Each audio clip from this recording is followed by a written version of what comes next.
आप सभी को राधे राधे, श्री शिवाय नमस्तु, हर हर महादेव। स्वागत करती हूँ मैं आप सभी लोगों का अपने न्यू ब्लॉग में। न्यू ब्लॉग की शुरुआत हो रही है दिन के 4 बजे। तो दोस्तों कैसे हैं आप? सही होंगे, मैं भी सही हूँ। उम्मीद करती हूँ आप सही होंगे। और दोस्तों आज शिव पुराण का लास्ट दिन है और बहुत अच्छा हो रहा है शिव पुराण। जो महा शिव पुराण की कथा का साधु संतों के द्वारा वहाँ पर बाबा बागनाथ के पावन धरती पर आयोजन किया गया है। तो बहुत अच्छा हो रहा है वहाँ पर और हम डेली जाते हैं। और मैंने ब्लॉग नहीं बनाया, शॉर्ट बनाया, लाइव दिखाया आपको, शॉर्ट भी दिखाया आपको। तो दोस्तों मैं जितने भी 1 से लेकर 11 दिन का मैं इस ब्लॉग में आप दर्शाऊंगी, आप जरूर देखना।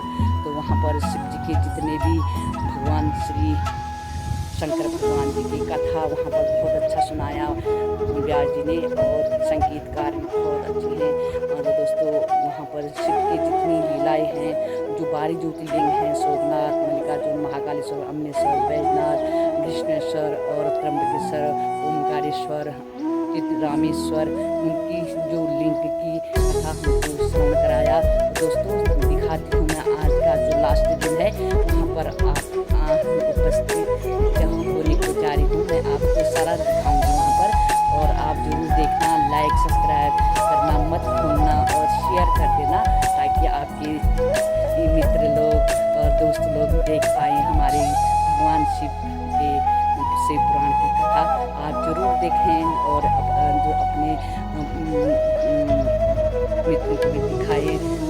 ले चलती हूँ मैं शिव जी के प्रांगण में और पंडाल में, तो देखें व्यास जी के मुखार बिंदु से तो अश्व न मिलने के कारण उन्होंने ये बात अपने पिता से कही, सगर से, कि हमें तो अश्व घोड़ा मिला ही नहीं, कहीं हमने तो बहुत खोजबीन की उस। तो कौन ले गया? कहीं असुर तो चुरा के नहीं ले गए। तो पुनः महाराज सगर ने उन लोगों को आज्ञा दी कि तुम पृथ्वी में चारों तरफ छान मारो, जहां अश्व मिलता है उसे लेकर आओ। तुम पृथ्वी को खोदकर पाताल में जाओ और वहां घोड़े को ढूंढो, उसे लेकर आओ, तभी यज्ञ पूर्ण होगा।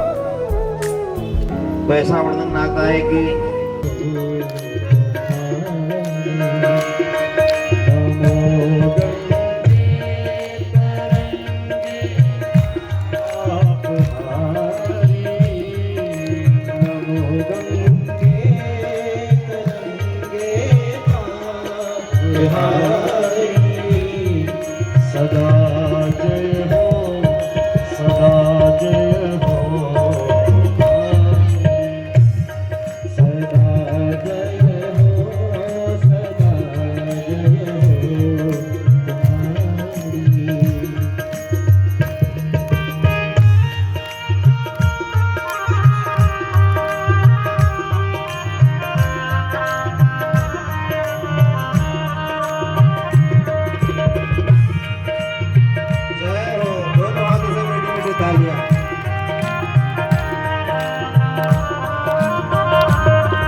की।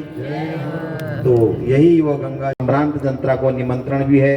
वैसे तो ये आपका मंदिर है, वैसे ही आना चाहिए। फिर भी महाराज जी की ने सभी सम्रांत बागेश्वर की जनता से आह्वान किया है कि इस यज्ञ में आने के लिए, तो आप सभी को निमंत्रण भी है महाराज जी की ओर से। और अब ज़्यादा न कहते हुए, क्योंकि हमारे बीच विद्वान संत श्री शिवानंद गिरी जी महाराज जी हैं, तो थोड़ी उनके मुख से भी हम अपने माथे पर सजाते हुए व समस्त मातृशक्ति की चरणों की धूलि को अपने माथे पर सजाते हुए आज की कथा को यहीं पर विराम देता हूँ। सर्वे भवन्तु सुखिनः, सर्वे सन्तु निरामया, सर्वे भद्राणि पश्यन्तु मा कश्चित् दुःख भाग् भवेत्। बोलो गणपति गजानन भगवान की।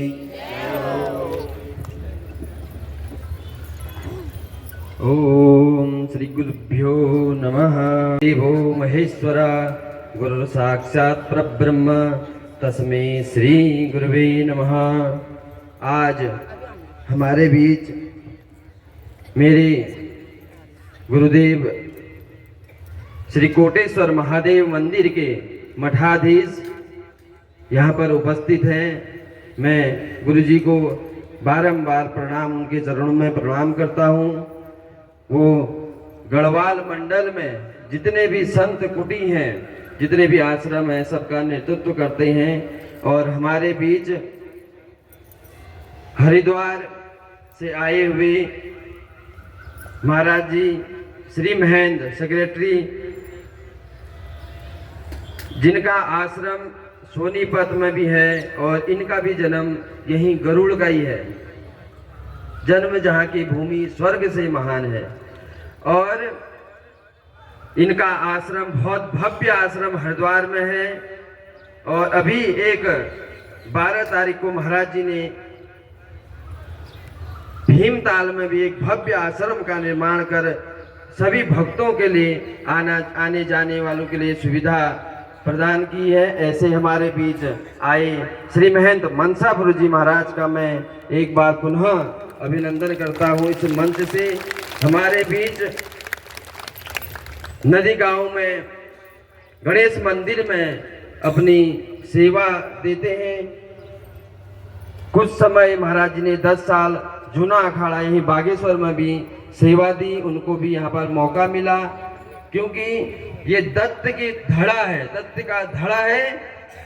जो व्यक्ति वो भगवान चाहता है, जो व्यक्ति को सेवा देने का, उसको वो अवसर जरूर प्रदान करता है। तो महाराज जी महेंद्र सुंदर गिरी जी महाराज का मैं तहे दिल से यहाँ पर स्वागत अभिनंदन करता हूँ।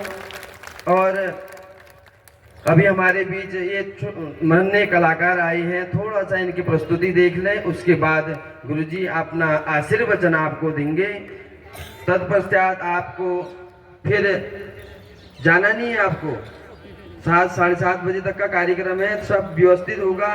देखिए मेरी मात्र शक्ति, मैं कई जगह भागवत में जाता हूँ तो ब्यास जी को बोलना पड़ता है, भाई मन इधर भटक रहा है, तुम्हारा मन उधर हो रहा है, तुम आपस में बोल रहे हो। मगर आपका ये अनुशासन देख के मैं गर्व से मैं कहता हूँ कि आप किसी की गर्दन इधर से उधर नहीं हुई। हमारी तो हुई, कोई आ रहा कोई जा रहा, मगर आप लोगों की मैं देख रहा हूँ किसी की गर्दन इधर से न किसी को बोलना पड़ा, न कोई व्यक्ति आपस में बात कर रहा है। तो आपका मैं तहे दिल से धन्यवाद देता हूं कि आपने मेरे अनुशासन, मेरा इतना सम्मान रखा, इसके लिए तहे दिल से बहुत बहुत धन्यवाद। आइए बच्चों, दिनेश चंद जोशी जी हैं। दिनेश चंद जोशी जी 5वें जजमान हुए और 9वें प्रयाग दत्त जी हुए और 10वें मनीष जी कपकोटी जी, मनीष सिंह कपकोटी जी और 11वें हरीश रावल जी और उनके सुपुत्र रुद्राक्ष रावल जी, ये लोगों ने यहाँ पूजा की। आप लोग इन लोगों से पूछना कि कैसी पूजा हुई, कैसी आपकी व्यवस्था रही, कैसा आपका मैनेजमेंट रहा, ये आप लोग सब इनसे पूछेंगे।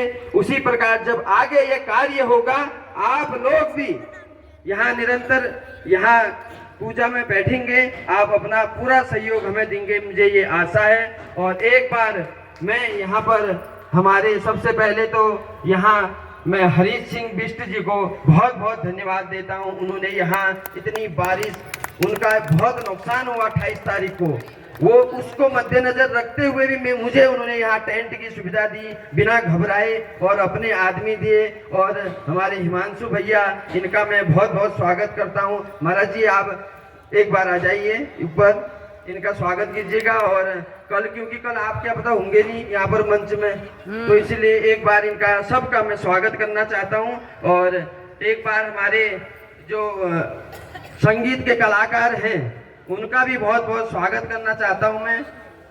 आप एक एक करके यहीं पर आ जाओ। गुरु जी का आशीर्वाद, संत मिलन को चाहिए तजमाया अभिमान, अभिमान छोड़ के महात्माओं के पास आना चाहिए अपना। भास्कर जी का गुरु जी आपकी स्वागत कीजिए। और हमारे सुमित भैया हैं, और दूसरे हमारे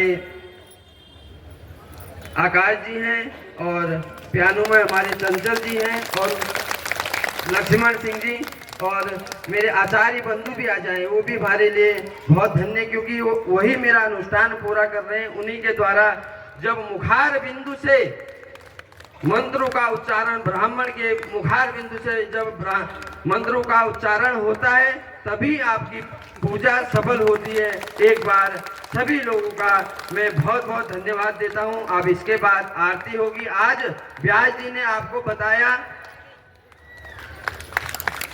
व्यास जी ने क्या गंगा जी की महिमा बताई, तो मैं कल आपको बताया था कि 12 ज्योतिर्लिंग है। शिव मंदिर तो बहुत हैं, मगर भारत में जब वेदों में, पुराणों में बताया जाता है कि 12 ज्योतिर्लिंग है और 51 शक्तिपीठ है, कोई कहीं पर 52 भी कहा जाता है। और वैसे ही 12 नदियां भारत में पूजनीय है।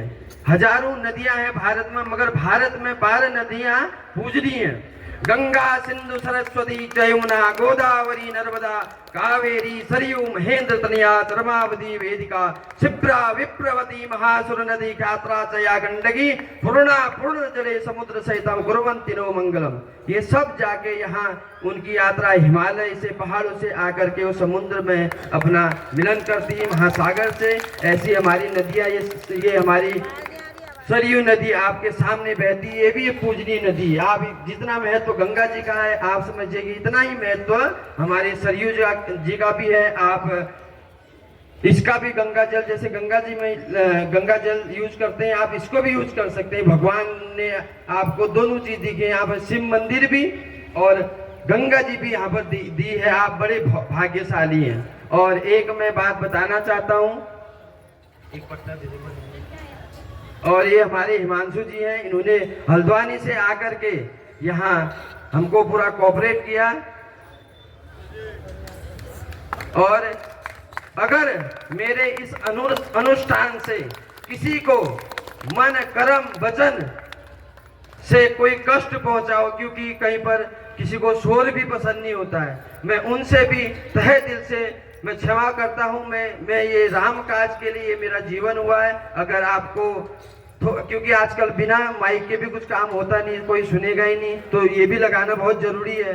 तो अगर किसी व्यक्ति को मेरे मन से तो मैं सबके लिए अच्छा ही सोचता हूँ, कर्म से जो मैंने ये इतना तामझाम किया है, इससे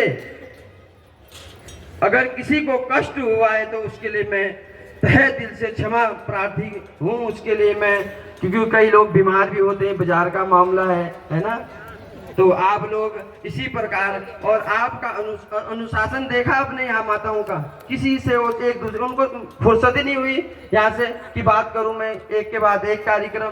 तो आप लोगों का तहे दिल से मातृशक्ति और मेरे